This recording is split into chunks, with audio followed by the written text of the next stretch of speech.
एक बार एक आदमी को अपने गार्डन में टहलते हुए किसी टहनी से लटकता हुआ एक तितली का कोकून दिखाई पड़ा।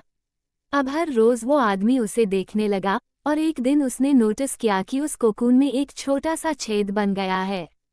उस दिन वो वहीं बैठ गया और घंटों उसे देखता रहा। उसने देखा कि तितली उस खोल से बाहर निकलने की बहुत कोशिश कर रही है, पर बहुत देर तक प्रयास करने के बाद भी वो उस छेद से नहीं निकल पाई और फिर वो बिल्कुल शांत हो गई, मानो उसने हार मान ली हो।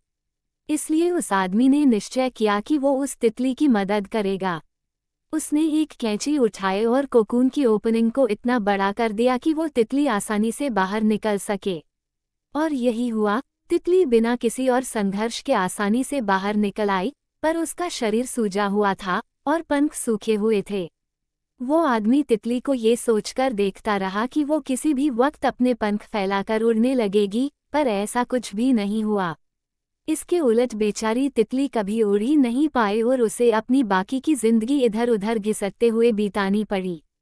वो आदमी अपनी दया और जल्दबाजी में ये नहीं समझ पाया कि दरअसल कोकून से निकलने की प्रक्रिया को प्रकृति ने इतना कठिन इसलिए बनाया है ताकि ऐसा करने से तितली के शरीर में मौजूद तरल उसके पंखों में पहुंच सके और वो छेद से बाहर निकलते ही उड़ सके।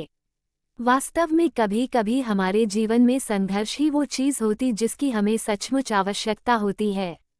यदि हम बिना किसी स्ट्रगल के सब कुछ पाने लगे तो हम भी एक अपंग के समान हो जाएंगे। बिना परिश्रम और संघर्ष के हम कभी उतने मजबूत नहीं बन सकते जितना हमारी क्षमता है। इसलिए जीवन में आने वाले कठिन पलों को सकारात्मक दृष्टिकोण से देखिए, वो आपको कुछ ऐसा सिखा जाएंगे जो आपकी जिंदगी की उड़ान को पॉसिबल बना पाएंगे। ऐसे ही प्रेरणादायक कहानी सुनने के लिए हमारे चैनल को सब्सक्राइब करें, साथ में लाइक व शेयर जरूर करें। धन्यवाद।